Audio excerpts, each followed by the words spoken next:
My name is Soumya. So today's session will be a quick revision session. So ಇವತ್ತಿನ session ಅಲ್ಲಿ ನಾವು second PUC accountancy chapter number 4 important concept ನ ಮಾತ್ರ cover up ಮಾಡ್ತಾ ಇದೀವಿ.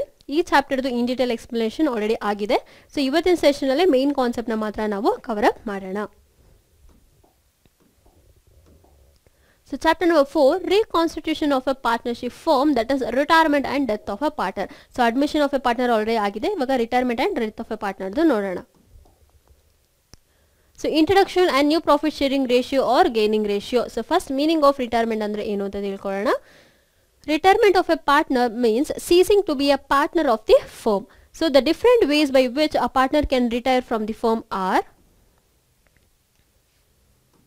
so ceasing to be a partner in the firm is nothing but ಆ partnership firm ಇಂದ ಅವರು ಆಚೆ ಹೋಗೋದು.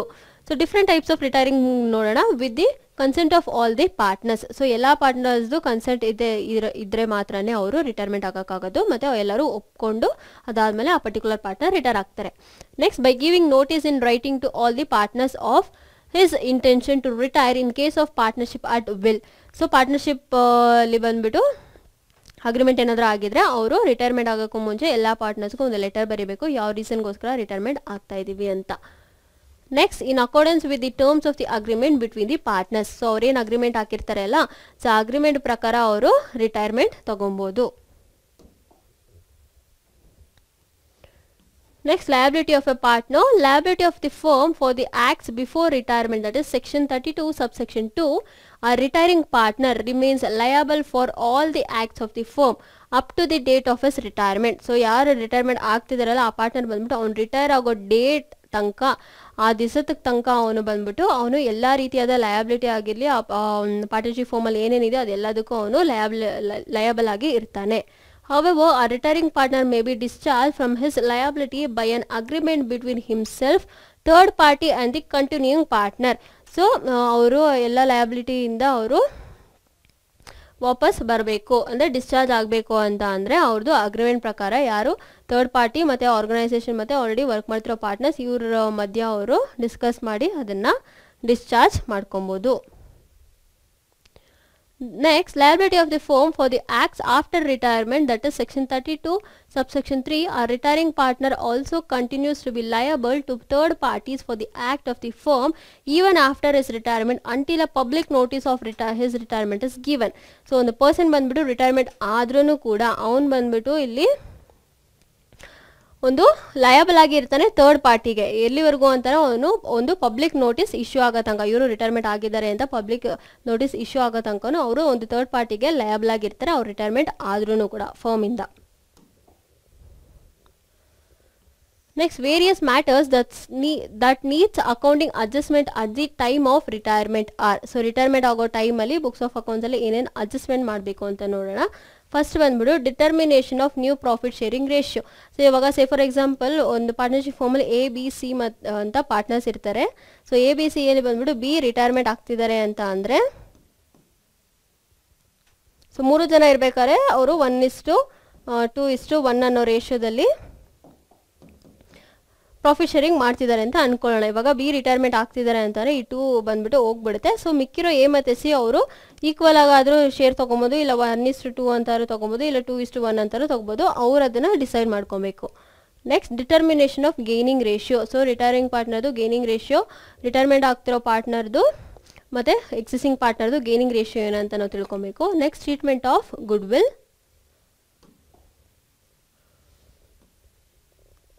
Next, revaluation of assets and liabilities. So ಫಾರ್ಮಲ್ಲಿರೋ ಅಸೆಟ್ಸ್ ಮತ್ತು ಲಯಬಿಲಿಟೀಸ್ನ ಬಂದ್ಬಿಟ್ಟು ರಿವ್ಯಾಲ್ಯೂ ಮಾಡಬೇಕು ಅವರು ರಿಟೈರ್ಮೆಂಟ್ ಆಗೋ ಆ ದಿವಸಕ್ಕೆ. Next, adjustment of accumulated profits and losses. So accumulated profits and ಲಾಸಸ್ದು ಅಡ್ಜಸ್ಟ್ಮೆಂಟ್ ಮಾಡಬೇಕು. ನೆಕ್ಸ್ಟ್, ಕ್ಯಾಪಿಟಲ್ ಅಡ್ಜಸ್ಟ್ಮೆಂಟ್ ಮಾಡಬೇಕು. Then determination of the amount payable to the retiring partner. So retire ಆಗ್ತಿರೋ ಪಾರ್ಟ್ನರ್ಗೆ ನಾವು ಫೈನಲ್ ಅಮೌಂಟ್ ಎಷ್ಟು ಕೊಡಬೇಕು ಅಂತ ಅಲ್ಲಿ ನಾವು ಡಿಸೈಡ್ ಮಾಡಬೇಕು. Next, new profit sharing ratio. The ratio in which the continuing partner will share the profits and losses is called the new profit sharing ratio. So existing partners ಇರ್ತಾರೆ ಅಲ್ವಾ, ಅವ್ರು ಬಂದ್ಬಿಟ್ಟು ಪ್ರಾಫಿಟ್ ಶೇರಿಂಗ್ನ ಯಾವ ರೀತಿಯಾಗಿ ಮಾಡ್ಕೋತಾರೆ ಅದನ್ನ ಬಂದ್ಬಿಟ್ಟು ನಾವು ನ್ಯೂ ಪ್ರಾಫಿಟ್ ಶೇರಿಂಗ್ ರೇಷಿಯೋ ಅಂತ ಕರಿತೀವಿ. It is the sum total of his old share and the ratio in which the outgoing partner's share of the profit is acquired. ಅಂದರೆ ಒಂದು ಹಳೆಯ ರೇಷಿಯೋ ಪ್ರಕಾರ ಅವನು ಎಷ್ಟು ಶೇರ್ ತೊಗೋದಿರ್ತಾನೋ ಮತ್ತು ಆಚೆಗಡೆ ಹೋಗ್ತಿರೋ ಪಾರ್ಟ್ನರ್ಸು ಪ್ರಾಫಿಟ್ ಶೇರ್ ಏನು ಇನ್ಕ್ಲೂಡ್ ಆಗುತ್ತೆ ಅದೆರಡೂ ಸೇರಿದ್ರೆ ಒಂದು ನ್ಯೂ ಪ್ರಾಫಿಟ್ ಶೇರಿಂಗ್ ರೇಷಿಯೋ ಬರುತ್ತೆ. So new share is equals to old ratio plus gaining ratio. Gaining ratios nothing but ಯಾರು ರಿಟೈರ್ಮೆಂಟ್ ಆಗ್ತಿರ್ತಾನೆಲ್ಲ ಅವನದು ಶೇರ್ ಇವ್ರು ಏನು ಪಡ್ಕೋತಾರೆ ಅದನ್ನು ಗೇನಿಂಗ್ ರೇಷಿಯೋ ಅಂತ ಕರಿತೀವಿ. Next, gaining ratio, the ratio in which the remaining, that is continuing partners have acquired the share from the retiring partner is called the gaining ratio. ನಾನು ಇವಾಗ ಹೇಳಿದಾಗೆ ರಿಟೈರ್ಮೆಂಟ್ ಆಗ್ತಿರ್ತಾರಲ್ಲ ಅವ್ರದ್ದು ಪ್ರಾಫಿಟ್ ಮತ್ತು ಶೇರ್ಸ್ ಏನು ಇವ್ರು acquire ಮಾಡ್ಕೋತಾರೆ ಅದನ್ನು ಗೇನಿಂಗ್ ರೇಷಿಯೋ ಅಂತ ಕರಿತೀವಿ. Gaining ratio is equals to new ratio minus old ratio will be the formula. ನಾವು difference between sacrificing ratio and gaining ratio. So sacrificing ratio ಅಂತಂದರೆ ಏನು ಅಂತಂದರೆ ಸಿಂಪಲಾಗಿ ಹೇಳ್ಬೇಕಂತಂದರೆ ಎಕ್ಸಿಸ್ಟಿಂಗ್ ಪಾರ್ಟ್ನರ್ಸ್ ಇರ್ತಾರಲ್ಲ ಅವ್ರು ಬಂದ್ಬಿಟ್ಟು ಹೊಸದಾಗಿ ಅಡ್ಮಿಟ್ ಆಗ್ತಿರೋ ಪಾರ್ಟ್ನರ್ಗೆ ಒಂದು ಸ್ವಲ್ಪ ಶೇರ್ನ ಅವ್ರಿಗೆ ಕೊಡೋದು, ಅದನ್ನು ಸ್ಯಾಕ್ರಿಫೈಸಿಂಗ್ ರೇಷಿಯೋ ಅಂತಾರೆ. ಗೇನಿಂಗ್ ರೇಷಿಯೋ ಅಂತಾರೆ ರಿಟೈರ್ಮೆಂಟ್ ಆಗ್ತಿರೋ ಪಾರ್ಟ್ನರ್ ಇರ್ತಾನಲ್ಲ ಅವನದು ಶೇರ್ನ ಬಂದ್ಬಿಟ್ಟು ಎಕ್ಸಿಸ್ಟಿಂಗ್ ಪಾರ್ಟ್ನರ್ ಅಕ್ವೈರ್ ಮಾಡ್ಕೋತಾರಲ್ಲ ಅದನ್ನು ಗೇನಿಂಗ್ ರೇಷಿಯೋ ಅಂತ ಕರಿತೀವಿ. Meaning the portion of profit and loss is sacrificed by the existing partner in favor of a new partner. So existing partner ಹೊಸ ಪಾರ್ಟ್ನರ್ಗೆ ಕೊಡೋದು. Gaining ratio, the portion of profit and losses acquired by the remaining partner on level of retirement or died partner. So death ಆಗಿರಲಿ retirement ಆಗಿರಲಿ ಅವ್ರದ್ದು profit ಅವ್ರ ಶೇರ್ನ ಬಂದ್ಬಿಟ್ಟು existing partner ತಗೊಳ್ಳೋದನ್ನ gaining ratio ಅಂತ ಕರಿತೀವಿ. Why should we calculate? To ascertain the ratio of profit or losses sacrificed by the existing partner on account of the new partner. So ಹೊಸ ಪಾರ್ಟ್ನರ್ಗೆ ಬಂದ್ಬಿಟ್ಟು ಎಕ್ಸಿಸ್ಟಿಂಗ್ ಪಾರ್ಟ್ನರು ಅವ್ರದ್ದು part of share ಅವ್ರ ಪ್ರಾಫಿಟ್ನ ಎಷ್ಟು sacrifice ಮಾಡಿದ್ದಾರೆ ಅಂತ ತಿಳ್ಕೊಳ್ಳೋದಕ್ಕೋಸ್ಕರ ಕ್ಯಾಲ್ಕುಲೇಟ್ ಮಾಡ್ತೀವಿ. ಗೇನಿಂಗ್ ರೇಷಿಯೋಲಿ to ascertain the ratio of profit and loss acquired by the remaining partners on account of retirement or death of a old partner.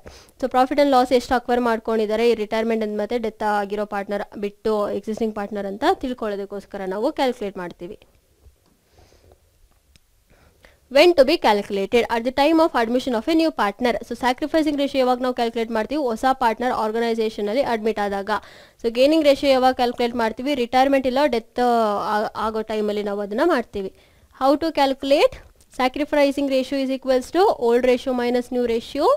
Gaining ratio is equals to new ratio minus old ratio. Its effect on respective partners. The profit sharing ratio of existing partner is reduced. ಹೊಸದಾಗಿ ಒಬ್ಬ partner admit ಆಗ್ತಿದ್ದಾನೆ ಅಂತಾರೆ ಅವ್ನ share profit ಎಲ್ಲ ಬಂದ್ಬಿಟ್ಟು ಸ್ವಲ್ಪ split ಮಾಡ್ತಾರಲ್ಲ that is sacrifice ಮಾಡ್ತಾರಲ್ಲ. So ಅವಾಗ ಎಕ್ಸಿಸ್ಟಿಂಗ್ ಪಾರ್ಟ್ನರ್ದು ಪ್ರಾಫಿಟ್ ಶೇರ್ ಏನಾಗುತ್ತೆ ರೆಡ್ಯೂಸ್ ಆಗುತ್ತೆ. ಇಲ್ಲಿ ಬಂದ್ಬಿಟ್ಟು ಗೇನಿಂಗ್ ರೇಷಿಯೋಲಿ ಏನು ಅಂತ ಅಂದರೆ the profit sharing ratio of the existing partner is increase. ಏನಕ್ಕೆ ಅಂದರೆ ಒಬ್ಬರು ಪಾರ್ಟ್ನರ್ ಬಂದ್ಬಿಟ್ಟು ರಿಟೈರ್ಮೆಂಟ್ ಇಲ್ಲ ಡೆತ್ ಆಗಿ ಹೋಗ್ಬಿಟ್ರು ಅವ್ರದ್ದು ಶೇರ್ ಇವರು ಅಕ್ವೈರ್ ಮಾಡ್ಕೊಂಡಾಗ ಇವ್ರದ್ದು ಶೇರ್ ಎಕ್ಸಿಸ್ಟಿಂಗ್ ಪಾರ್ಟ್ನರ್ ಶೇರ್ ಏನಾಗುತ್ತೆ ಇನ್ಕ್ರೀಸ್ ಆಗುತ್ತೆ. Next, treatment of goodwill and revaluation of assets and reassessment of liabilities. So first, treatment of goodwill. Goodwill is a compensation paid to an outgoing partner payable by remaining partner in their gaining ratio. ಇವಾಗ retire ಆಗ್ತಿರೋ ಪಾರ್ಟ್ನರ್ಗೆ ನಾವು goodwill ಅಂತ ಒಂದು ಸ್ವಲ್ಪ ಅಮೌಂಟ್ನ ಕೊಡಬೇಕು. So existing partner ಅವ್ರಿಗೆ ಶೇರ್ನ ಗೇನ್ ಮಾಡ್ಕೊಂಡಿರ್ತಾರಲ್ಲ ಅದರಲ್ಲಿ ಒಂದು ಸ್ವಲ್ಪ ಬಂದ್ಬಿಟ್ಟು ಅವ್ರಿಗೆ ಗುಡ್ವಿಲ್ ಆಗಿ ಕೊಡಬೇಕು. Next, adjustment for retiring partner's share of goodwill will be made through the following journal entry. So ಇವಾಗ ನಾವು ಗುಡ್ವಿಲ್ನ ಬಂದ್ಬಿಟ್ಟು ಸ್ಪ್ಲಿಟ್ ಅವ್ರಿಗೆ ಕೊಡ್ತೀವಿ ಅಲ್ವಾ ಅದಕ್ಕೆ ಒಂದು ಜರ್ನಲ್ ಎಂಟ್ರಿ ಪೋಸ್ಟ್ ಮಾಡಬೇಕಲ್ವಾ ಅದು ಯಾವ ಥರ ಮಾಡಬೇಕು ಅಂತ ನೋಡೋಣ. Gaining partners capital account data or to sacrificing partners capital account. So ಈ ಕಂಟಿನ್ಯೂಯಿಂಗ್ ಪಾರ್ಟ್ನರ್ ಇರ್ತಾರಲ್ಲ ಅವ್ರದ್ದು ಗೇನಿಂಗ್ ರೇಷಿಯೋ ಕ್ರೆಡಿಟ್ ಆಗುತ್ತೆ. Next sacrificing partners capital account that is retiring partner. If goodwill already appears in the old balance sheet, then it is to be written off in the old ratio. So already books of accounts ಅಲ್ಲಿ goodwill ಇದ್ರೆ ಅದನ್ನ ಬಂದ್ಬಿಟ್ಟು ನಾವು old ratio ಪ್ರಕಾರ return of ಮಾಡಬೇಕು. That is all partners capital or current account data are to goodwill account ಅಂತ ನಾವು journal ಎಂಟ್ರಿನ pass ಮಾಡಬೇಕು. Next, revaluation of assets and reassessment of liabilities. So revaluation of assets and reassessment of liabilities are to be done in the same way as in case of admission of a new partner. So ಒಂದು new partner admit ಮಾಡ್ಕೋಬೇಕಾದ್ರೆ ಯಾವ ಥರ ನಾವು process ಮಾಡ್ತೀವೋ ಅದೇ ಥರನೇ death R retirement ಆದಾಗ ನಾವು follow up ಮಾಡಬೇಕು. Next, adjustment for reserves and accumulated profits or losses. So adjustment for reserves and accumulated profits or losses are to be done in the same way as in the case of admission of partner. ಇದನ್ನು ಕೂಡ ಅಷ್ಟೇ ನಾವು ಒಂದು admission of A ಪಾರ್ಟ್ನರ್ಗೆ ಯಾವ process follow ಮಾಡ್ತೀವೋ ಅದೇ ಪ್ರಾಸೆಸ್ನು ಇಲ್ಲೇ follow ಮಾಡಬೇಕು. Next settlement of amount due to retiring partner. So retire ಆಗ್ತಿರೋ ಪಾರ್ಟ್ನರ್ಗೆ ಅಮೌಂಟ್ನ ಸೆಟಲ್ಮೆಂಟ್ ಮಾಡೋ ಪ್ರಾಸೆಸ್. ಫಸ್ಟ್ ಬಂದ್ಬಿಟ್ಟು calculation of amount payable to retiring or deceased partner. First ಏನು ಮಾಡಬೇಕು, ಅವ್ರಿಗೆ ಎಷ್ಟು ಕಾಸು ಕೊಡಬೇಕು ಅಂತ ಕ್ಯಾಲ್ಕುಲೇಟ್ ಮಾಡಬೇಕು. So the amount due to a retiring partner is ascertain by preparing retiring partners capital account after taking into account the following. So few ಲಿಸ್ಟ್ನ ಬಂದ್ಬಿಟ್ಟು ಅಕೌಂಟ್ಸಲ್ಲಿ ತೊಗೊಂಡಾದ್ಮೇಲೆ ನಾವು ರಿಟೈರಿಂಗ್ ಪಾರ್ಟ್ನರ್ಸ್ ಕ್ಯಾಪಿಟಲ್ ಅಕೌಂಟ್ ಅಂತ ಪ್ರಿಪೇರ್ ಮಾಡಬೇಕು. ಅದೇನೇನು ಅಂತ ತಗೊಳ್ಳೋಣ.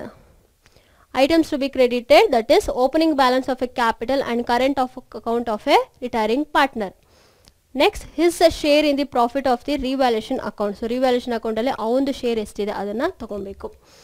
Next his share of reserve and accumulated profits. ಅವನದು reserves ಎಷ್ಟಿದೆ, ಅಕ್ಯುಮುಲೇಟೆಡ್ ಪ್ರಾಫಿಟ್ಸ್ ಎಷ್ಟಿದೆ ಅದನ್ನು ನಾವು ತಗೊಬೇಕು. Next his share of goodwill of the firm. ಅವನದು ಗುಡ್ವಿಲ್ ಶೇರ್ ಅಮೌಂಟ್ ಎಷ್ಟಿದೆ ಅದನ್ನು ನಾವು ಇನ್ಕ್ಲೂಡ್ ಮಾಡ್ಕೊಬೇಕು. Next his share of profit till the date of his retirement. ಅವ್ನು ರಿಟೈರ್ ಆಗೋ ಡೇಟ್ ತನಕನೂ ಅವನಿಗೆ ಪ್ರಾಫಿಟ್ ಎಷ್ಟಿದೆ ಅದನ್ನು ತಗೊಬೇಕು. Next his salary and or interest on capital due to the retiring partner till the date of his retirement. ಅವ್ನು retirement ಆಗೋ date ತನಕನೂ ಅವನದು ಏನಾದರೂ ಸ್ಯಾಲ್ರಿ ಇದ್ದರೆ ಇಲ್ಲ ಇಂಟ್ರೆಸ್ಟ್ ಇದ್ದರೆ ಅದನ್ನೆಲ್ಲ ಬಂದ್ಬಿಟ್ಟು ಕ್ಯಾಲ್ಕುಲೇಟ್ಗೆ ತಗೊಬೇಕು ನಾವು. Next items to be debited. ಇಲ್ಲಿವರೆಗೂ ನೋಡಿದ್ದು ಕ್ರೆಡಿಟ್ ಮಾಡಬೇಕಾದ್ರೆ ಐಟಮ್, ಇವಾಗ ಡೆಬಿಟ್ ಮಾಡಬೇಕಾಗಿದ್ದು drawings and interest thereon. So ಅವನೇನಾದ್ರು ಡ್ರಾ ಮಾಡ್ಕೊಂಡಿದ್ರೆ ಆ ಡ್ರಾಯಿಂಗ್ಸು ಮತ್ತು ಇಂಟ್ರೆಸ್ಟ್ ಏನಾದ್ರು ಇದ್ದರೆ ಅದನ್ನ ಡೆಬಿಟ್ ಮಾಡಬೇಕು.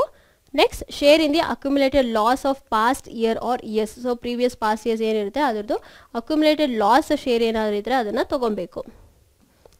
Next share in the loss of revaluation account. So revaluation ಅಕೌಂಟಲ್ಲಿ ಲಾಸ್ ಏನಾದರೂ ಇದ್ದರೆ ಅದನ್ನು ನಾವು ಡೆಬಿಟ್ಗೆ ತೊಗೊಬೇಕು.